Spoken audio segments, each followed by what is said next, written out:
क्या आपको पता है हाथियों की कुल माता कौन है? आज हम आपको बताते हैं हाथियों की कुल माता की कहानी और इसके महत्व के बारे में। दरअसल झारखंड में एशियन हॉकी वुमेन्स चैंपियनशिप का आयोजन किया जा रहा है। इस हॉकी चैंपियनशिप में हाथियों की कुल माता का एक चर्चा हुआ है।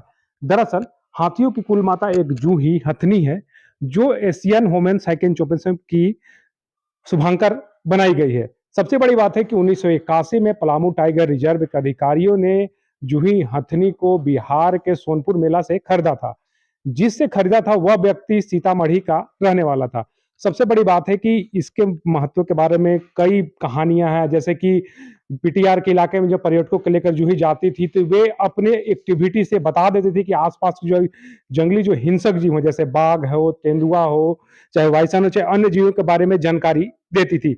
हम यहाँ पे मौजूद एक महावत है, उनसे हम जानकारी लेंगे कि क्या पूरी कहानी है इनकी और जूही को क्यों कुल माता कहा जाता है, आखिर इनको कुल माता क्यों कहा जाता है? इसको बहुत पुराना हाथी है। इसे कुल माता कहल जाता है। बहुत लंबे समय से मैंने है यहाँ, बहुत दिन के बाद।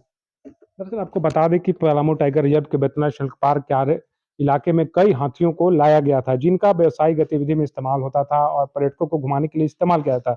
लेकिन अप्रैल 2018 में सुप्रीम कोर्ट ने पूरी तरह से पर्यटकों की गतिविधि पर चाहे हाथियों के कमर्शियल इस्तेमाल पर प्रतिबंध लगा दिया था। हमने कि क्या महत्व है जूही का, आखिर इतना कितनी बड़ी शान है ये बेतवा नेशनल पार्क के लिए?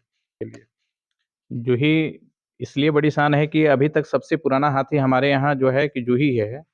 और अभी जो भी महिला हॉकी चैंपियन हो रहा है, उसमें जूही को शुभंकर के नाम से किया गया है।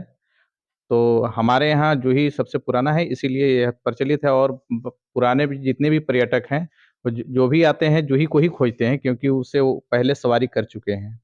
ये बताइए कि ये जो कहा जाता है कि जूही जब भी निकलती थी अपने पर्यटकों को लेके तो अपने एक्टिविटी से ये बता देती थी कि आसपास बाघ है या जीव है, तो कैसे करती थी ये? ये सही बात है कि जब भी पर्यटक को अपने सवारी के क्रम में लेके जाती थी, तो अपनी सूंड से इशारा करती थी। और अगर आगे किसी प्रकार का डेंजर लगता था खतरा, तो अपना सूंड हिलाती थी और बैक हो जाती थी। और किसी भी जानवर को अपने सूंड के इशारा से बताती थी कि फलाने जगह जानवर है। ज़ाहिर सी बात है कि झारखंड के इलाका प्रकृति के गोद में बसा हुआ है। यहाँ कई ऐसे जीव हैं, जंतु मौजूद हैं जिनका प्राकृतिक तौर पे काफ़ी महत्व है। रही बात जूही की, तो जूही का शुरू से ही पलामू टाइगर रिजर्व के इलाके में महत्व रहा है, जो एक शुरू से यहाँ पे शान रही है। इसके साथ इनकी और 2 सहेलियाँ थी जो वक़्त के साथ काल में समा गई, लेकिन जूही आज भी मौजूद है और पर्यटकों के साथ-साथ नेशनल नेशनल पार्क के इलाके के लिए शान बनी हुई है। नीरज कुमार, ईटीवी भारत, पलामू।